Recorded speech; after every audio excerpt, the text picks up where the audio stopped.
విశాఖపట్నం జిల్లాలోని ప్రముఖ పుణ్యక్షేత్రం సింహాచలంలో శ్రీ వరాహ లక్ష్మీ నరసింహస్వామి వారి చందనోత్సవానికి దేవస్థానం యంత్రాంగం అన్ని ఏర్పాట్లు పూర్తి చేస్తుంది. భక్తుల రద్దీని దృష్టిలో ఉంచుకుని పకడ్బందీ చర్యలు తీసుకుంటున్నట్లుగా దేవస్థానం ఈవో వెల్లడించారు. భక్తులు దేవస్థానం ఏర్పాటు చేసిన బస్సుల్లోనే కొండపైకి రావాలని సూచించారు. దాదాపు 80,000 మంది భక్తులు వచ్చే అవకాశం ఉందని సింహాచలం ఈవో జె వెంకట్రావుతో మా ప్రతినిధి Avatar Yadav face to face. Uttarandhra ఆరాధ్య దైవం వరహ లక్ష్మీ నరసింహస్వామి చందనోత్సవానికి అయితే మాత్రం ఇప్పటికే పూర్తిగా ఏర్పాట్లు జరిగాయి. మరికొన్ని గంటల్లో స్వామివారి దర్శనానికి అయితే మాత్రం అన్ని ఏర్పాట్లు చేయడం జరిగింది. దానికి సంబంధించి మనతో పాటు మాట్లాడడానికి యువగారు ఉన్నారు. ఆయన అడిగి తెలుసుకునే ప్రయత్నం చేద్దాం. సార్ నమస్తే సార్. ఈరోజు అంటే ఎన్ని గంటలకి దర్శనం ప్రారంభిస్తారు? ఈరోజు ఎన్ని గంటల వరకు ఉంటుంది సార్? నమో నారసింహాయ. స్వామివారి యొక్క అక్షయ తృతీయ యొక్క దర్శనాలనే 3 గంటల నుంచి మొదలై అవిశ్రాంతంగా సాయంత్రం వరకు సాగుతాయి. ఏదైతే 1000 రూపాయలు 1500 రూపాయలు ఉన్నాయో స్లాట్లు అవి 5 గంటల నుంచి అదేవిధంగా 6 గంటల నుంచి మొదలవుతాయి. భక్తులు ఎవరు కూడా వారి స్లాట్లలోనే రావాలి. అదేవిధంగా చెప్పులన్నీ విడిచిపెట్టుకునేటువంటి ఏర్పాట్లు కూడా చూసాం. మేము ఏర్పాటు చేసినటువంటి ఆర్టీసీ బస్సుల ద్వారా అందరూ కూడా భక్తులందరూ మీదకి వచ్చి స్వామివారిని దర్శించుకోవాల్సిన కోరుతున్నాం.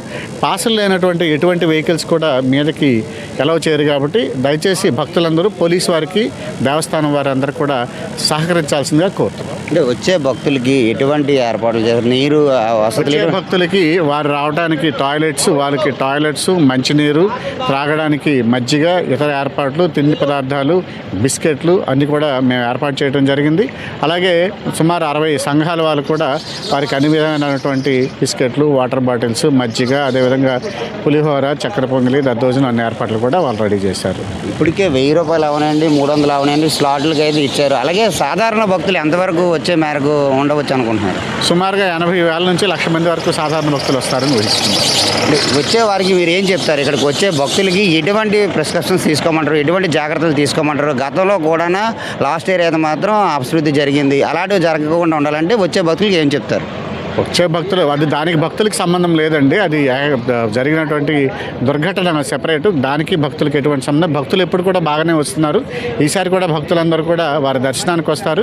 వారికి సంబంధించిన ఏర్పాట్లన్నీ చేయాల్సిన బాధ్యత దేవస్థానం ఉంది. ఖచ్చితంగా ఆ సందర్భం ఆ దృష్టితోటే మేము అన్నీ కూడా చేస్తున్నాం. భక్తులందరూ కూడా వారికి ఇచ్చినటువంటి స్లాట్లో వారు వచ్చి వారికి ఎక్కడైతే దర్శనాలకు ఉన్నాయో వాళ్ళందరూ వచ్చి దర్శనం చేసుకుని హాయిగా స్వామివారి దర్శనంతో పాటు తీర్థప్రసాదాలు కూడా స్వీకరించి వెళ్లాల్సిందిగా కోరుతున్నాం. ఇప్పుడు వెహికల్స్ పాసులు లేని వాళ్ళు ఈ వెహికల్ పార్కింగ్ ఎక్కడ పెట్టాం. వెహికల్ పాసులు వాళ్ళని ఎవరిని కూడా ఎలవ్ చేయమండి. వెహికల్ పాసులు ఉంటేనే ఎలవ్ చేస్తాం. Right, thank you.